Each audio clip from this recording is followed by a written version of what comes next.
The ghost town of Lonely Creek seemed to have been abandoned for decades, leaving behind only old, crumbling wooden buildings and dusty roads swept by the wind.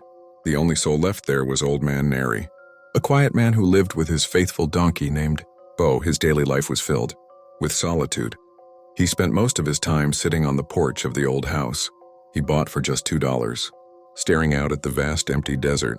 But one silent afternoon, as the sun began to set and cast a final golden light, something strange happened. From a dilapidated old gold shop on the corner, a place people said was haunted, a flickering light suddenly shone from a window. Bo, who was grazing, raised his head and let out a loud bray. Old Man Nary's eyes were fixed on the light, filled with a sense of wonder, because he knew no one lived there. Slowly, Nary pushed himself up from the creaking porch chair. The air, once still, seemed to whisper his name as he began his solitary walk toward the flickering light. The town's dusty main street felt longer than usual, lined with skeletal wooden buildings that looked like forgotten tombstones under the fading sky. Bo, his donkey, followed a few paces behind, his long ears twitching nervously with every snap of a dry twig. As Nary drew closer to the old gold shop, the flickering light pulsed faster, casting erratic shadows that danced on the peeling walls.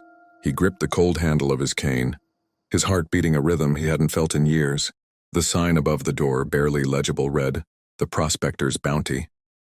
He pushed on the door, but it was stuck fast. With a grunt, he leaned his shoulder into it, and the wood splintered with a groan. The door swung inward, revealing a cavern of shadows and decay. Dust motes danced in the lone beam of light that cut through the darkness. The air was thick with the scent of mold and old wood. Nary's eyes adjusted, and he saw the source of the light. Not a ghost, but a small, cracked kerosene lantern sitting on a makeshift table made of old crates. The flame flickered low, but it was enough to illuminate a tattered leather journal lying open beside it. With trembling hands, Nary reached for the book. The leather was brittle and the pages were yellow with age, but the ink was as dark as a fresh stain. He leaned in, his eyes scanning the elegant, spidery handwriting. The last entry was dated nearly 100 years ago, and the final sentence seemed to leap from the page. "Found the place. The gold is not the real treasure. Look for the key beneath the mountain's golden eye." Nary stood there, a 100-year-old whisper echoing in the quiet dust of the room. The cryptic words weren't about gold, but a key. The phrase "the mountain's golden eye" didn't make sense, but it burned with a kind of forgotten purpose inside him. For years, he'd been a relic of a ghost town, but now, a flicker of the old prospector's spirit stirred within his bones. With the journal tucked carefully into his worn jacket, he stumbled back out into the cool night air. The moon had risen, casting a stark silver light across the desert. Nary's gaze swept over the jagged horizon, searching for anything that resembled a golden eye. He looked for peaks with strange rock formations, but saw nothing that fit the description. Then, just as the last of the sun's memory vanished from the sky, he looked toward a large mesa in the distance. He had seen it every day for a decade, but never with this new information in mind. High up on its eastern face, a small, perfectly round crevice was now a pitch-black void against the pale stone. But he imagined the setting sun, a fiery ball of light hitting that same spot. At that moment, the crevice would glow a brilliant, ephemeral gold. It would look exactly like a golden eye watching over the desert. He was sure of it. Without a second thought, Nary walked back to his little shack.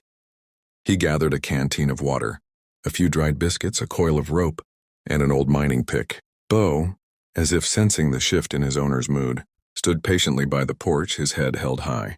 Nary gave his faithful companion a reassuring pat on the neck. "Looks like we're going on a little trip, Bo," he said, his voice a low rumble. As the moon climbed higher, Nary and Bo left the sleeping ghost town behind, their shadows stretching out before them.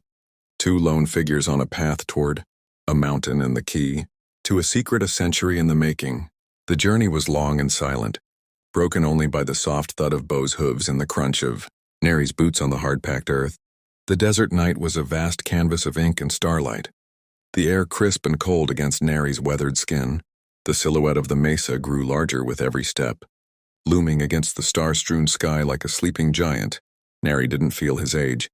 His heart was a drum of anticipation, 100 years of secrets pulling him forward. They reached the base of the mesa, just as the first hint of gray light began to bleed into the eastern sky. The sheer rock face was a formidable wall of stone, its surface scarred with time. Nary tied Bo to a small juniper tree and began his slow, deliberate climb, using the old mining pick to test handholds in the rock. His muscles protested with every movement, but the thought of the journal's riddle fueled him. He had to be at the top of the crevice when the sun rose. Just as the first sliver of the sun's fiery orb peeked over the horizon, Nary reached the ledge. He scrambled onto it breathless and turned to face the sunrise. For one perfect moment, a single, brilliant ray of golden light shot across the desert and struck the round crevice in the mesa wall.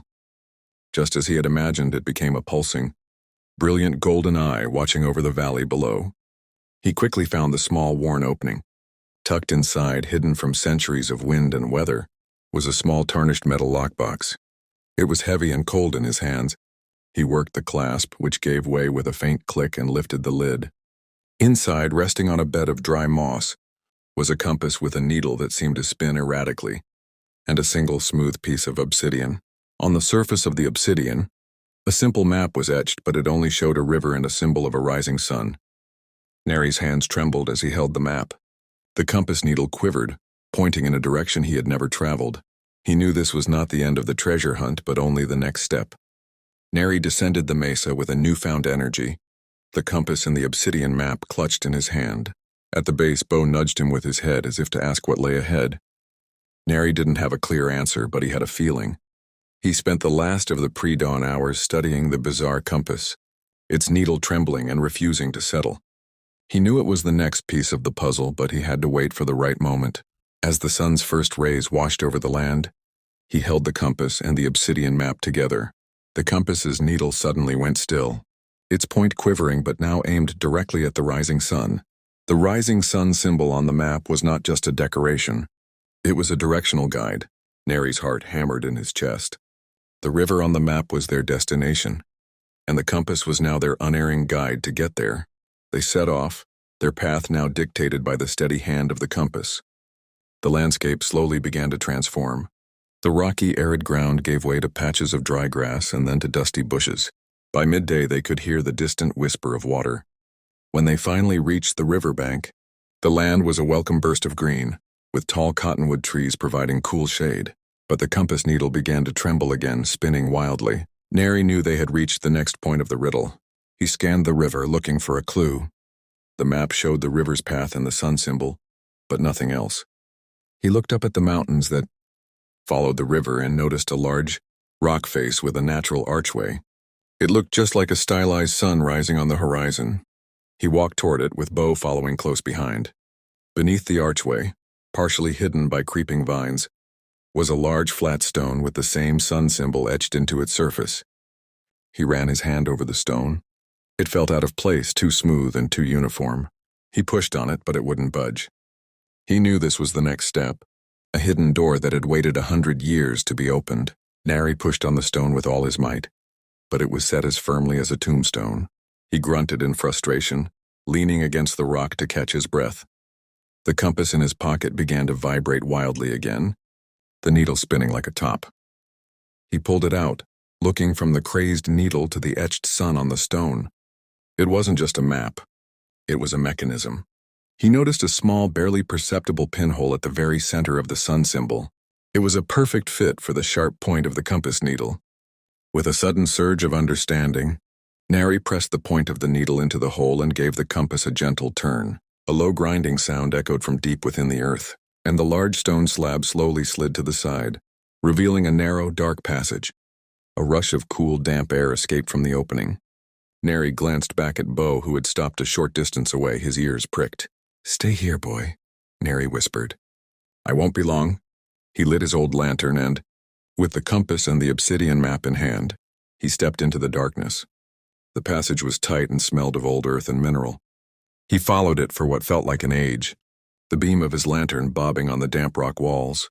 The passage eventually opened into a small circular chamber. In the center of the room sat a large stone altar. On the walls surrounding it, carvings covered the stone, depicting constellations, a timeline of events, and a series of geometric symbols. Nary held his lantern up, its light reflecting off the smooth, dark surfaces. This wasn't the treasure, not gold or jewels, but something far more profound. The true key was not an object but knowledge, and he had just stepped into a 100-year-old library of riddles. He squinted at the symbols, realizing the journey was far from over. Nary shined his lantern on the chamber walls, his breath catching in his throat. The symbols weren't just drawings. They were constellations and a map of the heavens on a specific date. The journal's last owner wasn't a prospector, but an astronomer, and the treasure wasn't gold, but an astronomical secret. Nary's mind, rusty from years of disuse, began to turn with a new kind of energy, trying to connect the dots. He looked back at the stone altar in the center of the room. It had a carved slot, perfectly sized for the obsidian map. He carefully placed the smooth, dark stone into the slot. As it settled into place, the compass needle, which had been spinning wildly, suddenly stopped. It pointed directly at a specific symbol on the wall, one Nary recognized from a rare astronomical text he'd once seen. It was the symbol for Sirius, the dog star. He ran his hand along the wall to the point the compass indicated. There the rock felt different, a seam running through it. He found a small lever and pulled it. With a click, a hidden compartment popped open, revealing a tightly rolled parchment.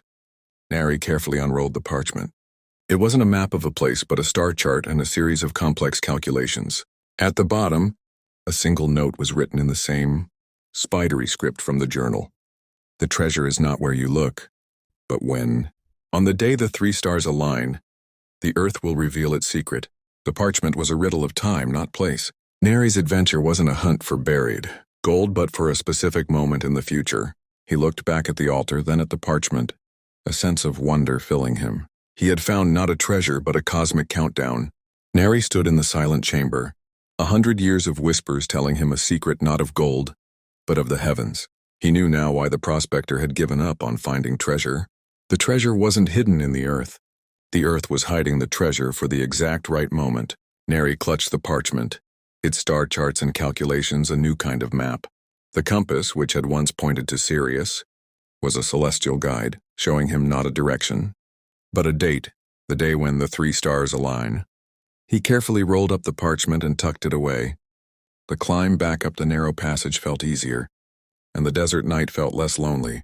When he emerged into the cool air, Bo greeted him with a soft nuzzle. Nary looked back at the mesa, and the golden eyes seemed to wink in the moonlight. He had found his destiny, but it was a destiny of waiting. Weeks turned into months and months into years. Nary returned to his daily routine, but it was no longer filled with loneliness. He spent his nights on the porch, not in empty contemplation, but in careful study of the night sky, his star chart in hand. He learned the constellations by heart, tracking the slow, predictable ballet of the stars. Bo, ever his faithful companion, would lie at his feet, watching his owner's quiet obsession. Finally, the night came. The sky was a vast, clear dome of black velvet, speckled with countless diamonds. Nary, his hands steady after years of waiting, held the parchment and the compass. He found Sirius, the bright dog star, first, then a star from the Big Dipper. And as the night wore on, the 3rd star slowly crept into position. At the precise moment the parchment foretold, the 3 stars lined up, forming a perfect, brilliant line across the heavens. Just as the celestial line formed, a low humming sound vibrated through the ground. Nary followed the sound, not into the desert, but to the very center of his small town. He stood at the old abandoned well he had always believed was dry. The ground around the well, which had once been just dust, began to glow with a soft ethereal light, revealing an intricate pattern etched into the stone. The earth, after 100 years of waiting, was finally revealing its secret. The treasure wasn't hidden on a distant mountain. It had been waiting for him, buried right where he had always lived. As the stars held their perfect alignment above, the hum from the ground intensified, a low, resonant note that vibrated through Nary's very bones. The glowing pattern on the stone around the well wasn't just light. It was a complex series of geometric carvings that now shifted and swirled like a slow-moving river. The central part of the well, once a dry, lifeless stone, sank slowly into the earth with a soft, ethereal sigh. What was revealed was not a pit of darkness, but a chamber of pure light. Nary peered down, his heart in his throat. The chamber was not filled with gold, jewels, or dusty artifacts. Instead, a large, pulsating crystal rested on a pedestal, its facets catching the light and refracting it into every color imaginable. At its base was a spring of crystal-clear water, bubbling forth with a sound so pure it felt like a song. This was not just a well. It was the heart of the desert, a hidden spring that gave life to the land. In that moment, Nary understood. The original prospector had not been searching for wealth, but for the very source of life. He had found it and, for some unknown reason, had hidden it away, leaving the clues for a future guardian. The journal was not a map to riches, but a riddle of responsibility. The ghost town hadn't died. Its life had been merely put to sleep. Nary looked down at the vibrant, glowing heart of the land, then looked back at Bo and the silent, skeletal town that was now in his care. He knew what he had to do. His long, lonely search had not ended in finding a treasure to keep for himself, but in the discovery of a destiny he had not known he possessed to bring life. Back to Lonely Creek, with the crystal's light in the well and the pure water bubbling at his feet, Nary understood his life's final purpose. He no longer needed to chase secrets across the desert. He was the guardian of the greatest treasure of all. He filled his bucket and carried the life-giving water to the dusty trees and parched earth. His first act of many. Over time, the ghost town of Lonely Creek began to bloom. The old wooden buildings were rebuilt by new hands, and the once empty streets filled with the laughter of children and the sound of trade. Nary, no longer the lonely relic of a forgotten past, became the wise and respected elder of a thriving community, living out his days in the vibrant town he had brought back from the brink.